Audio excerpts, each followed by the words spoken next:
لا حول ولا قوة إلا بالله العلي العظيم أعوذ بالله من الشيطان اللعين الرجيم بسم الله الرحمن الرحيم الحمد لله الذي هدانا لهذا وما كنا لنهتدي لولا أن هدانا الله لقد جاءت رسل ربنا بالحق الصلاة والسلام على نبي الأمي المكي المدني القرشي الهاشمي الأبتهي سيدنا ونبينا ومولانا بالقاسم محمد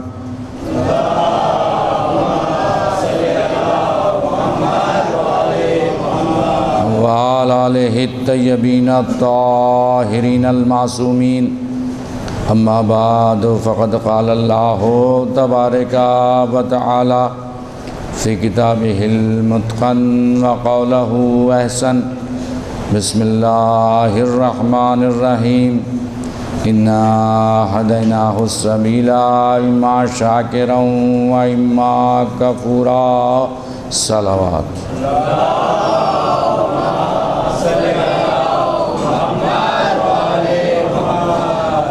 سامعین محترم، عزاداران سید الشہداء،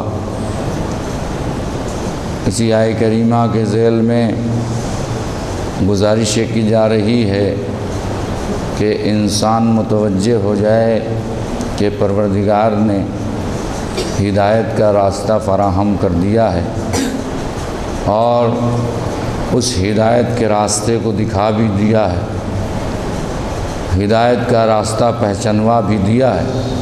اب ہماری ذمہ داری ہے کہ ہم کس راستے پر جائیں۔ اگر شاکروں کے راستے پر جائیں گے تو پروردگار نعمتوں سے سرفراز کرے گا، لیکن انسان اگر کفران نعمت کرنے لگے گا، کافروں کو اپنا رہبر بنائے گا، تو پروردگار انسان کو عذاب شدید میں گرفتار کر دے گا۔ عزیزان گرامی، یہ آیہ کریمہ اس بات کی دلالت کرتی ہے کہ انسان ہمیشہ وہ کام کرے کہ جو مرضی پروردگار کے اعتبار سے ہو، کیونکہ پروردگار نے اس لیے خلق نہیں کیا کہ ہم صبح اٹھیں، دن میں کاروبار کریں اور شام میں سو جائیں، بلکہ اس کے پیدا کرنے کا غرض اور مقصد، اس نے ہمیں عبث اور بیکار نہیں پیدا کیا ہے، بلکہ اس لیے پیدا کیا ہے کہ تم ہماری اطاعت کرو، تم ہماری عبادت کرو۔ تو اب انسان کی ذمہ داری یہ ہے کہ انسان اطاعت گزار بنے۔ اس کے لیے اس کائنات میں پروردگار نے دو نعمتیں ہمیں ہمارے گھر میں دی۔ ایک نعمت ماں کی شکل میں ہے، ایک نعمت باپ کی شکل میں ہے۔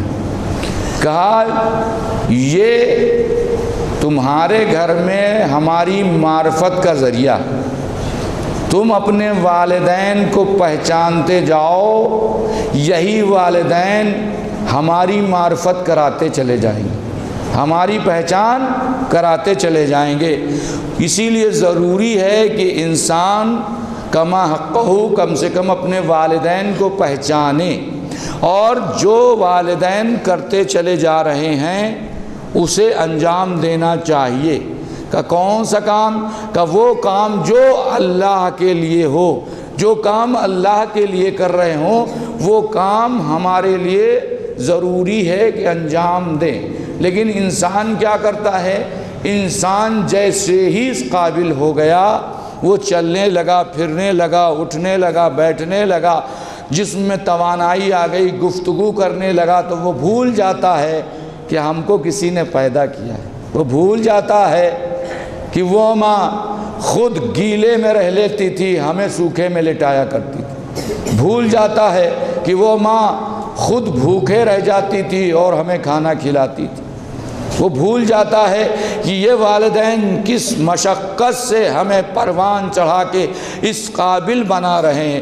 وہ بھول جاتا ہے کہ یہ توانائی کس نے دی۔ عزیزان گرامی، اگر پیدا کر کے ہمیں چھوڑ دیا ہوتا تو آج ہم اس قابل نہ بن پاتے۔ تو ان والدین کا احسان ماننا چاہیے۔ تو اسی لیے قرآن نے کہا جو انسان اپنے والدین کا احسان مانتا ہے پروردگار کی نگاہ میں وہی بندہ نیک اور خالص۔ لیکن انسان کیا کرتا ہے؟ انسان ایک حد درجے تک اور جب تک زندہ رہے پہچان و معرفت رہی۔ والدین زندہ ہیں تو اس غرض سے پہچان رہے ہیں کہ ان کی میراث میں میرا حصہ ہے، اس غرض سے پہچانتے رہے کہ گھر میں سونا چاندی رکھے ہوئے ہمیں ملے گا، اس غرض سے پہچانتے رہے کہ ان کے بینک بیلنس ہے یہ ہمیں بعد میں ملے گا۔ نیک اور تربیت یافتہ اولاد وہی ہے جو زندگی میں بھی پہچانے اور مرنے کے بعد بھی انہیں یاد رکھے۔ مرنے کے بعد کس طرح سے یاد کیا جائے گا؟ مجلس کے ذریعے سے یاد کیا جائے گا، دعاؤں کے ذریعے سے یاد کیا جائے گا، نمازوں کے ذریعے سے یاد کیا جائے گا، ہدیے والدین کے ذریعے سے یاد کیا جائے گا، زیارت کرا کے یاد کیا جائے گا۔ آپ کہیں گے زیارت کیسے کرایا جائے؟ ہم نے کہا ان کے نام سے کسی کو بھیج دیجیے، زیارت کر لے۔ ان کے نام سے حج کرا دیجئے، اگر حج واجب تھا نہیں کیا تھا تو ان کے نام سے حج کرا دیجئے، دوہرا ثواب ملے گا۔ ایک تو ان کو حج کا ثواب مل جائے گا، دوسرے آپ کو کرانے کا ثواب مل جائے گا۔ تو اگر انسان سوچے تو جگہ جگہ پر پروردگار نے ہماری بخشش کا ذریعہ بنایا۔ صرف ہمیں متوجہ ہونا ہے، ہمیں صرف ان کی طرف گامزن ہونا ہے کہ ہمیں کیا ہدایت کی گئی ہے۔ یہ جو 1,24,000 نبی بھیجے پروردگار نے، 14 معصومین بھیجے، وہ اسی طرف متوجہ کرتے رہے کہ اے انسان اپنے کو پہچانو کہ پروردگار نے تمہیں کیوں خلق کیا ہے، کیوں پیدا کیا ہے۔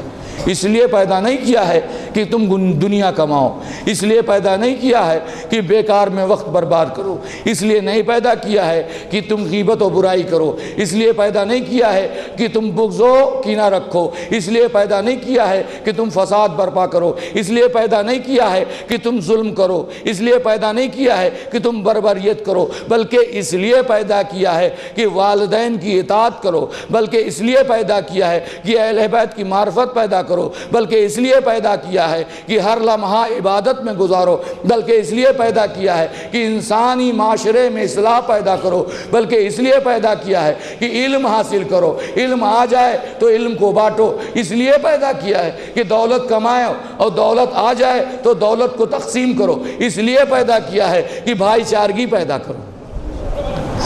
امام محمد باقر علیہ السلام فرماتے ہیں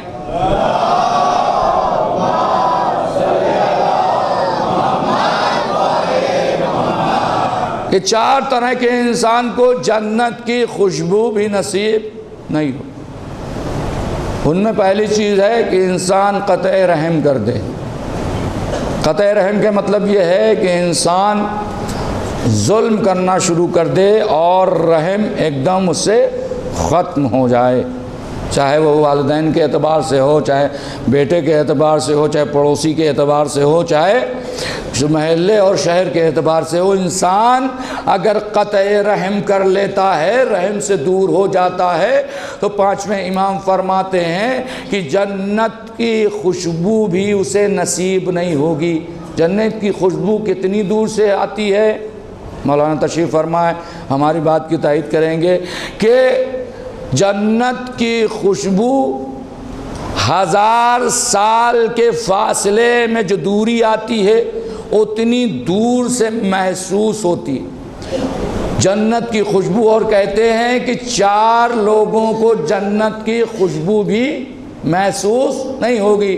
ان میں پہلی چیز ہے کہ جو انسان قطع رحم کر دیتا ہے، یعنی اخلاق سے خارج ہو جاتا ہے۔ انسان کس سے پہچانا جاتا ہے؟ اخلاق کے ذریعے سے۔ انسان کس سے پہچانا جاتا ہے؟ گفتگو کے ذریعے سے۔ مولا فرماتے ہیں کہ ہر انسان اپنے زبان کے پیچھے چھپا ہوا ہے، جب وہ گفتگو کرنے لگتا ہے تو پتہ چلتا ہے کہ کس معیار کا ہے، کس بلندی کا ہے، کتنا پڑھا لکھا ہے، کس قوم و قبیلے کا ہے۔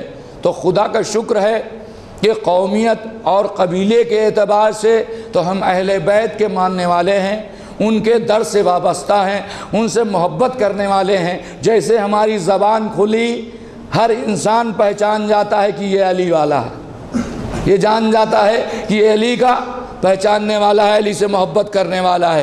تو اب زبان ہی پہ علی کی محبت نہ آئے، بلکہ کردار سے بھی ظاہر ہونا چاہیے کہ علی سے ہم محبت کرتے ہیں۔ علی نے تو ان سے بھی قطع رحم نہ کیا کہ جنہوں نے علی کے حق کو غصب کر لیا تھا، علی نے ان سے بھی نہ منہ پھیرا کہ جنہوں نے ان کے منصب کو چھین لیا تھا، لیکن علی نے بتایا کہ دیکھو قطع رحم قطع نہ کرنا، اگر تم نے قطع رحم قطع کر دیا تو یقین جانو پروردگار تم سے اپنی نگاہوں کو پھیر لے گا۔ اور عزیزان گرامی ایک جملہ یہاں اور متوجہ کرنا ہے کہ انسان کے کئی رخ ہوتے ہیں۔ ایک مالدار انسان آیا تو اس سے ملنے کا طریقہ اور ہوتا ہے، اور ہم جیسا غریب کوئی آیا تو اس سے ملنے کا طریقہ اور ہوتا ہے۔ کہا بھائی عزت کس سے کی جا رہی ہے؟ کہا دولت سے عزت کی جا رہی۔ مولا کہہ رہے ہیں دولت سے عزت کی جا رہی تو اس کا کوئی معیار نہیں۔ اگر کوئی انسان کسی دولت سے عزت کر رہا ہے، اس کے حیثیت کو دیکھ کر کے اس کی عزت کر رہا ہے، تو سمجھ لو یہ عزت نہیں ہے، بلکہ اگر کوئی انسان کسی کے کردار حسنہ کو دیکھ کے اس کی عزت کر رہا ہے تو یہ حقیقی عزت دینا ہے، یہ حقیقی وقار ہے، یہ حقیقی عظمت ہے۔ بس اس طرح کے لوگ کم ملیں گے جو کردار کو دیکھ کے عزت دیتے ہو، حیثیت دیتے ہیں، معیار دیکھتے ہیں، اسٹینڈرڈ دیکھتے ہیں، گاڑی بنگلہ دیکھتے ہیں، بینک بیلنس دیکھتے ہیں۔ نہیں عزیزان گرامی آپ بتائیے اس کی قدر اسلام میں ہے؟ کہ اسلام میں اس کی کوئی قدر نہیں ہے۔ اسلام میں تو یہ دیکھا جا رہا ہے کہ کردار کس معیار کا ہے۔ اگر کردار بلند ہے، جیب میں کچھ نہیں ہے، تو اسے اپنا لیا جاتا ہے۔ کیوں؟ کیونکہ کردار یہ بتاتا ہے کہ اللہ کو بھی پہچانتا ہے، اللہ کے رسول کو بھی پہچانتا ہے۔ لہذا ضروری ہے کہ کردار اور اخلاق کو بلند کیا جائے، معاشرے میں اس طرح سے گفتگو کی جائے کہ لوگ یہ تمنا کریں کہ کاش کہ ہے ہمارے معاشرے میں ہوتا۔ آپ نے دیکھا ہوگا دو طرح کے لوگ مرتے ہیں، ایک انسان مر جاتا ہے تو لوگ کہتے ہیں چلو پیچھا چھوٹا گیا، اور ایک مرتا ہے تو کہتے ہیں کاش کہ یہ ابھی اور زندہ رہتا۔ کب دونوں میں فرق کیا ہوا؟ کہ دونوں میں فرق یہ ہوا ایک بولتا تھا تو اتنا کڑوا بولتا تھا کہ لوگ اس کی بولی کو پسند نہیں کرتے، ایک اتنا اچھا بولتا تھا، اتنا بہترین بولتا تھا، اتنی اچھی گفتگو کرتا تھا، اتنا شیرین کلام کرتا تھا کہ لوگ اس کے رہنے کی تمنا کرتے تھے۔ تو معلوم ہوا کہ ایسے بنو کہ جس طرح سے بننے کے لیے کہا گیا کہ رسول سے پروردگار نے فرمایا انکا علی خلق عظیم، اے رسول اب آپ اخلاق کے عظیم منصب پر فائز ہیں۔ جب میرا رسول اخلاق کے عظیم منصب پر فائز تھا تو ہمیں بھی اپنے میں اتنا اخلاق پیدا کرنا چاہیے۔ ہمیں بھی چاہیے کہ ہم اخلاق مند بنیں۔ اخلاق ہی سے غیر اپنے بنتے ہیں۔ اخلاق درست ہوگا تو انسان دور بھی کھڑا ہوگا تو نزدیک آ جائے گا، لیکن اخلاق برا ہوگا تو انسان نزدیک کھڑا ہوگا لیکن انسان محبت نہیں کرے گا۔ اگر محبت چاہتے ہو تو اخلاق پیدا کرنے کی ضرورت ہے۔ اخلاق میں ذمہ داری بنتی ہے کہ انسان آ گیا تو اسے پہچانو، انسان آ گیا تو اس کے سوال کو پورا کرو۔ اسی لیے مولا نے فرمایا کہ کوئی سائل آ جائے تو اس کے سوال کو رد نہ کیا کرو۔ اگر نہیں ہے، امام زین العابدین علیہ السلام فرماتے ہیں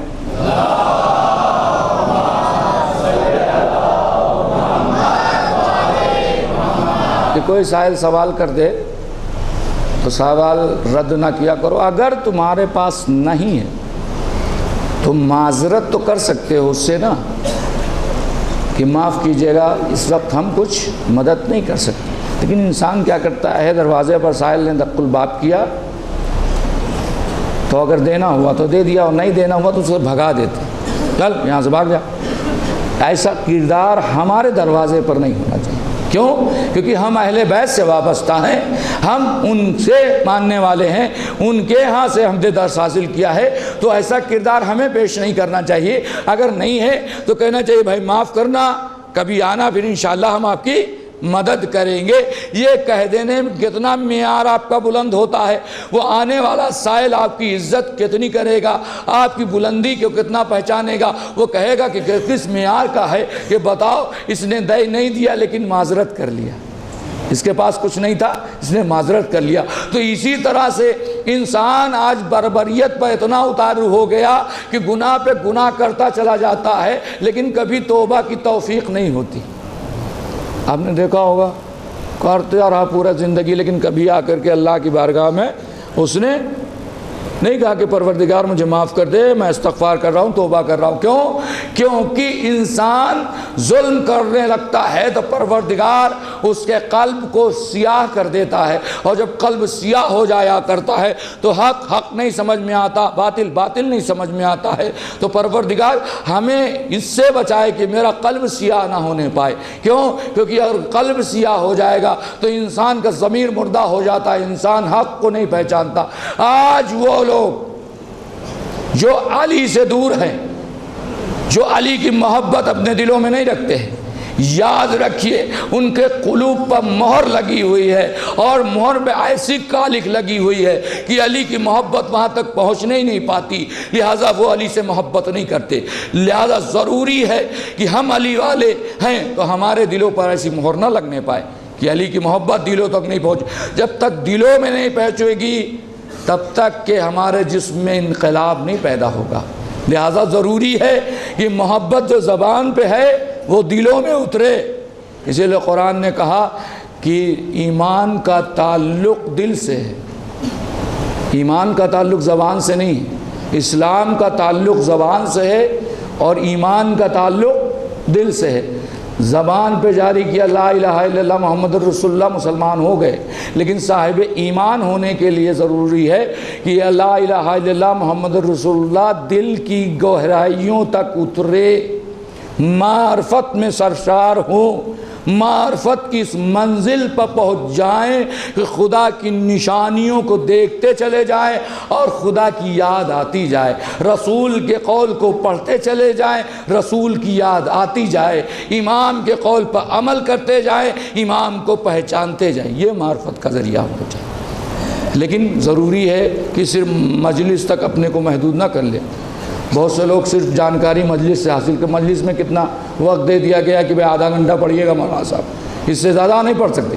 تو آپ جب اس سے زیادہ پڑھ نہیں سکتے تو اس سے زیادہ بیان بھی نہیں ہو سکتا۔ تو ضروری ہے کہ آپ کچھ علم حاصل کریں، جستجو کریں، کوشش کریں کہ تاکہ قول ائمہ، قول نبی ہمارے زندگی پر عمل کرے اور اس سے ہمارے کردار میں تبدیلی آئے۔ ہم جو کرتے رہے، اگر صحیح رہا تو اسے کرتے رہیں، لیکن جو غلطیاں ہیں، جو کمیاں ہیں، جو برائیاں ہیں، اسے دور کرنے کی ضرورت ہے۔ وہ دور کب ہوگا؟ جب قول ائمہ کو اپنے کردار سے ملانے کی کوشش کریں گے۔ ایک آئینہ سامنے رکھیں گے، ایک فارمولہ سامنے جب رکھیں گے تو سمجھ میں آئے گا کہ کون سے اعمال ہم بہتر کر رہے ہیں اور کون سے اعمال غلط کر رہے ہیں۔ جب انسان اس میزان و ترازو پر اپنے اعمال کو تولنے لگے گا تو یقیناً سماج سے برائی دور ہوگی، دلوں سے برائی نکلے گی، سماج سے برائی نکل جائے گی۔ لیکن انسان کیا کرتا ہے؟ دوسرے کے گریبان کو دیکھ لیتا ہے لیکن اپنے گریبان میں کبھی نہیں جھانکتا کہ ہم کیا کر رہے ہیں، ہم کس معیار پر ہیں، ہم کس جگہ پر بیٹھے ہوئے ہیں، ہمیں کیا کرنا چاہیے، ہمارا معیار کیا ہے۔ ہم میں دو خصوصیتیں پائی جاتی ہیں، ہم نے ایک دن مجلس میں عرض کیا تھا۔ ایک تو ہم حسینی ہیں اور دوسری بلندی یہ ہے کہ ہم شیعان حیدر کرار ہیں۔ دو شرف ہم میں پایا جاتا ہے۔ تو ہمارا یہ معیار ہونا چاہیے کہ عام مسلمانوں سے ہم بلند ہو، علم کے اعتبار سے، اخلاق کے اعتبار سے، کردار کے اعتبار سے، رہن سہن کے اعتبار سے، کہ تاکہ دنیا کہے کہ یہ علی والا آ رہا ہے، یہ حسین کا چاہنے والا آ رہا ہے، کہ ایسا نہ ہو کہ ہم ان میں ضم ہو جائیں، انہی طرح سے ہو جائیں تو ان کے فالوور جیسے ہیں جس طرح سے وہ جن کو مانتے ہیں وہ اسی میں گنے جاتے ہیں، بھائی ان کے رہبر جیسے ہوں گے ویسے وہ ماننے والے بھی ہوں گے۔ خدا کو شکر ہے ہمارے رہبر جیسے ہیں ویسے ہم ہیں، کیونکہ ہمارے رہبر نہ کبھی بھٹکے تھے اور نہ ہم کبھی بھٹکیں گے۔ عزیزان گرامی، ہوگا کیا؟ ہوگا یہی کہ انسان اگر سچی محبت کرتا ہوگا تو ہر چیز اپنے محبت پر قربان کرنے کی کوشش کرے، حقیقی محبت کرے گا۔ اسی لیے آیت اللہ خامنئی فرماتے ہیں کہ ہم اس گھرانے سے عشق کرتے ہیں کہ جو گھرانہ نو کے نیزہ پہ جا کے کلام کرتا ہے۔ آیت اللہ خامنئی فرماتے ہیں ہم اس گھرانے سے عشق کرتے ہیں، ہمارا رشتہ اس گھرانے سے عشق کا رشتہ ہے۔ عزیزان گرامی، عشق کی منزل وہ ہوتی ہے کہ انسان سب کچھ بھول جایا کرتا ہے، سب کچھ چھوڑ دیا کرتا ہے، صرف اور صرف اپنے منزل تک پہنچنا چاہتا ہے۔ ہماری عشق کس سے ہے؟ اہل بیت سے ہے۔ تو بس اب اہل بیت سے کوئی بڑا نہیں ہے، نہ روپیہ بڑا ہے، نہ پیسہ بڑا ہے، نہ اولاد بڑا ہے، نہ بیوی بڑی ہے، نہ یہ مال بڑا ہے، نہ یہ دولت بڑی ہے۔ سب کچھ سے بلند وہ ہے اہل بیت جن کا عشق اپنا ہمارے دلوں میں۔ تو انسان کو کوشش کرنا چاہیے کہ ایک وقت آئے تو سب کچھ ان پر قربان کر دیا جائے۔ اسی لیے امام نے کہا تھا، امام حسین نے، کہ قبل اس کے کہ ہم آواز استغاثہ بلند کریں، جنہیں جانا ہے وہ چلا جائے۔ کیوں؟ کیونکہ اگر میری آواز تمہارے کانوں میں پہنچ گئی تو جہاد تم پر واجب ہو جائے۔ یعنی امام جب آواز دے تو دائیں بائیں نہیں دیکھتے بلکہ لبیک کہتے ہوئے آگے بڑھتے ہیں کہ امام ہم آپ کے ناصر ہیں اور آپ کی مدد کے لیے حاضر ہیں۔ لیکن کب ہوگا؟ جب کردار کی بلندی اس منزل پر پہنچ جائے گی کہ امام کی آواز ہمارے کانوں سے ٹکرائے گی۔ امام کا ایک چاہنے والا تھا، ایک صلوات پڑھنے پر محمد والے محمد۔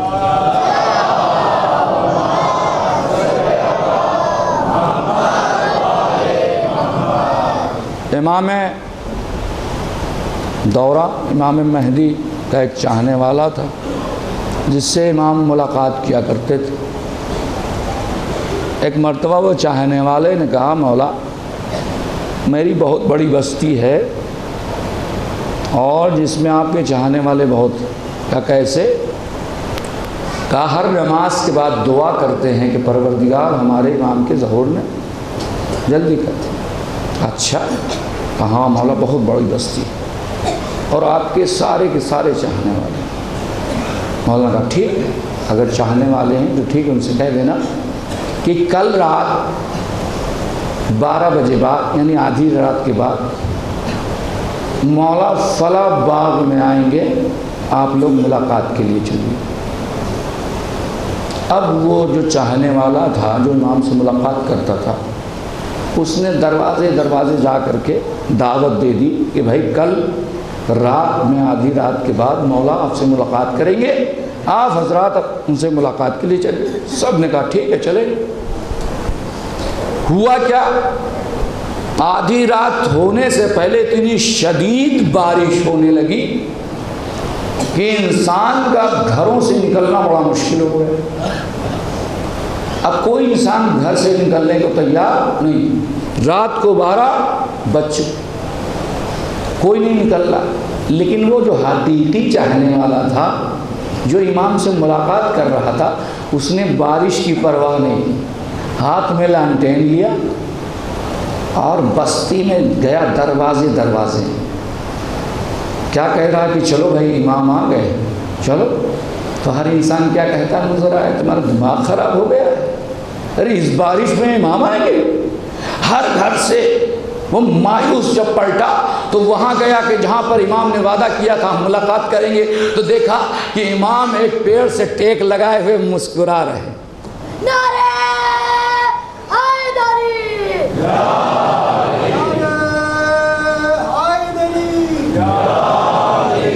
امام ایک پیڑ سے تکیہ لگائے ہوئے مسکرا رہے، کہا آ گئے، کہا مولا آ گئے، کہا چاہنے والے نہیں آئے، کہا مولا بارش ہونے لگی، بارش سے بچنے کے لیے وہ گھروں سے نہیں نکلے، کہا ایک عام بارش سے بچنے کے لیے جب وہ گھروں سے نہ نکلے تو ہماری مدد کے لیے وہ اپنے جان و مال کو کیسے قربان کریں گے؟ امام نے کہا کاش کہ تمہارے جیسے 5 آدمی، کاش کہ تمہارے جیسے 5 آدمی ہمیں مل جائیں تو ہم ظہور کر جائیں۔ یہ امام کہہ رہے ہیں عزیزان گرامی۔ تو کردار ہم دیکھیں کہ ہمارا کردار کیسا ہے۔ امام آئیں گے تو ہم ان کو پہچان بھی پائیں گے کہ انکار کر دیں گے، بہت سے لوگ انکار بھی کریں گے، لہٰذا ضروری ہے کہ پروردگار ہمارے ایمان کو سالم رکھے، سلامت رکھے، کہ ہم صاحبان ایمان مریں اور زندہ بھی رہیں۔ عزیزان گرامی، لیکن یہ کب ہوگا؟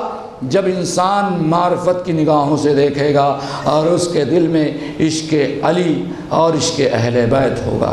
عشق علی جب ہوتا ہے عزیزان گرامی تو ادھر حسین کا نام آیا، آنکھیں برسنے لگی۔ عشق علی ہوتا ہے جب تو جیسے ہی اس گھرانے کا ذکر ہوا آنکھیں رونے کو تیار ہیں، کیونکہ اس گھرانے پر جتنا ستم ہوا کسی گھرانے پر نہیں ہوا۔ ان کا قصور کیا تھا؟ ہم نے تاریخ میں دیکھا کہ بھئی ان کا قصور کیا ہے؟ انہوں نے کسی کے حق کو غصب کر لیا، انہی نے کسی کو قتل کر دیا نا حق، انہی نے کسی کو برباد کر دیا۔ کہا ان کا قصور صرف اور صرف یہ تھا کہ جہاں رہتے تھے حق کرتے تھے، جہاں جو کہتے تھے وہ حق بولتے تھے، جو کرتے تھے وہ حق ہوا کرتا تھا۔ پھر صرف ایک قصور یہ تھا کہ یہ حق کے پرستار تھے، حق کے ماننے والے تھے، باطل نہیں چاہتا تھا کہ حق باقی رہے۔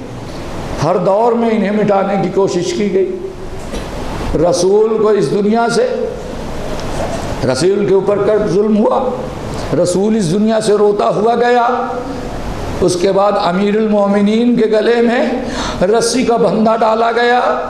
رسول کی اکلوتی بیٹی جس کے پہلو کو شکستہ کیا گیا، علی غسل دیتے دیتے ایک مرتبہ چیخ مار کے کہتے ہیں ہائے سیدہ، تو نے کبھی ذکر نہ کیا کہ تمہاری 2 پسلیاں ٹوٹ چکی۔ سلمان ایک مرتبہ پوچھتے ہیں مولا آپ سے زیادہ اس کائنات میں کوئی بہادر نہیں ہے، آپ زوجہ کے انتقال پر اس قدر رو رہے؟ کہا سلمان ہم فاطمہ کے انتقال پر نہیں رو رہے، بلکہ جب ہم نے پیرہن اتارا تو میں نے دیکھا سیدہ کی 2 پسلیاں ٹوٹ کے لباس سے چپک چکی تھی، لیکن سیدہ نے کبھی ہم سے ذکر نہ کیا، کبھی ہم سے شکوہ نہ کی۔ جزاک اللہ، جزاک اللہ، خدا آپ کو کسی غم میں نہ رلائے۔ عزیزان گرامی، آج 8 محرم ہے، یہ ایام عزا کتنے جلدی جلدی گزر جاتے، یہ ایام عزا ابھی چاند نبودار ہوا تھا، آج 8 محرم ہو گئی۔ دل کھول کے ہم حسین پر رو بھی نہ پائے اور یہ ایام عزا ختم ہو گئے۔ اے شہزادی، آپ کے لال پہ جو حق کے گریہ تھا وہ ادا نہ کر سکے، اے شہزادی ہم عزاداروں کے ناقص آنسوؤں کو قبول کیجئے گا۔ اے شہزادی ہم گریہ نہ کر سکے، ہمارے گناہوں کو معاف کر دیجئے گا۔ اے شہزادی ہمارے عزا خانوں سے راضی ہو کے جائیے گا۔ جزاکم اللہ خیر الجزا، خدا آپ کو کسی غم میں نہ رلائے۔ عزیزان گرامی، میدان کربلا میں صبح عاشور سے لے کر کے عصر عاشور تک جتنی قربانیاں ہوئی، سب کے لاشیں کو حسین اکیلے اٹھا کے لائے۔ سارے شہیدوں کا لاشا حسین نے اٹھایا۔ عزیزان گرامی، شب عاشور ہے، ایک مرتبہ جناب علی اکبر کی آنکھ لگ گئی، خواب میں دیکھا، خواب میں دیکھ کر کے ایک مرتبہ بیدار ہوئے، دوڑے دوڑے حسین کے خیمے میں آئے۔ کہا بابا ہم نے خواب دیکھا۔ ایک مرتبہ حسین مصلی سے اٹھے، کہا بیٹا کیا خواب دیکھا؟ کہا بابا ہم نے دیکھا ایک جنگل و بیابان صحرا ہے، وہ پوری صحرا خون آلود، وہ پوری صحرا خون آلود ہے، اور اس خون آلود صحرا کے بیچوں بیچ آپ کھڑے ہوئے ہیں، اور اس صحرا سے جنگلی بھیڑیے نکلتے ہیں اور آپ پر حملہ کرتے۔ ایک مرتبہ ایک جنگلی بھیڑیے نے حملہ کیا، آپ کا بایاں بازو کٹا۔ دوسرے بھیڑیے نے حملہ کیا، آپ کا دایاں بازو کٹ گیا۔ ہم نے دیکھا بابا ایک مرتبہ آپ اپنی کمر کو پکڑ کے بیٹھ گئے۔ بابا میری آنکھ کھل گئی، اس کی تعبیر بتائیے۔ بس ایک مرتبہ حسین ابن علی جب تعبیر بتانے لگے، عزیزان گرامی تعبیر ایسی ہے کہ اپنے آنکھوں کے آنسو آپ روک نہیں پائیں گے۔ ایک مرتبہ حسین نے کہا بیٹا علی اکبر، جو صحرا دیکھا ہے وہ میدان کربلا ہے، اور جو خون آلود فضا دیکھی ہے وہ عاشور کا دن ہے کہ جس میں 72 شہداء قربان کیے جائیں گے اور ان کے خون سے زمین کربلا رنگین ہو جائے۔ جزاک اللہ جزاک اللہ، کوئی غم نہ دے۔ اور بیٹا علی اکبر، جو تم نے دیکھا جنگلی بھیڑیے، وہ فوج اشقیا ہے جو حملہ کرے گی، کبھی ہمارے حبیب کو شہید کرے گی، کبھی ہمارے مسلم کو شہید کرے گی، کبھی اصغر کو شہید کرے گی، کبھی قاسم کو شہید کرے گی۔ اور بیٹا علی اکبر، جو تم نے دیکھا کہ حملہ ہوا اور آپ کا بایاں بازو کٹ گیا، وہ بایاں بازو کوئی اور نہیں ہے بلکہ میرے بھیا کا یتیم قاسم ہے۔ جب کربلا میں جائے گا تو اس کا لاشا پامال ہو جائے گا، اس کے لاشے کو ہم اپنے دامن ابا میں اکٹھا کر کے لائیں۔ اور بھیا، جو تم نے دیکھا کہ ہم کمر پکڑ کے بیٹھ گئے، وہ وقت ہوگا کہ جب دریا سے ہمارا 32 برس کا بھائی آواز دے گا، السلام علیکہ یا ابا عبداللہ، اے آقا میرا سلام قبول کیجئے، تو میں کمر پکڑ کے بیٹھ جاؤں گا کہ ہائے عباس۔ جزاک اللہ جزاک اللہ، کوئی غم نہ دے، سوائے غم سید الشہداء کے بعد آخری جملہ اور آپ کی زحمت تمام۔ ایک مرتبہ کہا بھیا علی اکبر، جو تم نے یہ خواب دیکھا کہ بابا آپ کا داہنا بازو کٹ گیا، آؤ تمہیں بتاتے ہیں، ذرا خیمے کے باہر آؤ۔ علی اکبر کے بازو کو پکڑا، خیمے کے باہر لے کے آئے اور کہا وہ داہنا بازو تم ہو، جب کربلا کے میدان میں تمہارے سینے پر برچی کا پھل لگے گا تو یہی باپ اپنے ہاتھوں سے برچی کا پھل لگائے گا، نکالے گا، آواز دے گا، اے بابا۔ درِ خیبر اکھاڑنا آسان تھا، جوان کے سینے سے برچی کا پھل نکالنا مشکل ہے۔ یا علی کہے کہ تمہارا بابا حسین تمہارے سینے سے برچی کا پھل نکالے گا، تمہاری روح پرواز ہو جائے گی۔ حسین بے سہارا ہو کے آواز دے گا، ہائے غربت کہ حسین یکو تنہا۔ اِنَّا لِلَّهِ وَإِنَّا إِلَيْهِ رَاجِعُونَ، رضاً بِقَضَائِهِ وَتَسْلِيمًا لِأَمْرِهِ۔ بہرحال تجھے واسطہ محمد والے محمد کا ہمارے اس مختصر اعمال کو قبول فرما، پروردگارہ مومنین کی دلی حیات کو پورا فرما، پروردگارہ رونے والوں کو جزائے خیر عنایت فرما، پروردگارہ ہمارے گناہان کبیرہ و صغیرہ کو معاف فرما، پروردگارہ ہمیں علم و عمل کی توفیق عنایت فرما، پروردگارہ عزاداری سید الشہداء میں جو ہم سے کمیاں کوتاہیاں رہ گئی ہوں اسے معاف فرما۔ اے شہزادی ہمارا عزا خانوں سے اور عزادارن سید الشہداء سے راضی ہو کر کے جانا، اور ہمیں یہ توفیق دے کہ پروردگارہ جب بھی غم حسین بیان ہو تو ہمارے آنکھیں بارش کی طرح برسنے لگے۔ پروردگارہ تجھے واسطہ محمد والے محمد کا ہمارے نوجوانوں کو شر شیطانی سے محفوظ فرما، ہمیں علم و عمل کی توفیق عنایت فرما، امام زمانہ کے ظہور میں تعجیل فرما۔ فرما اور ہمیں ان کے اعوان و انصار میں شمار فرما. ربنا تقبل منا انک انت السمیع العلیم. ماتم حسین.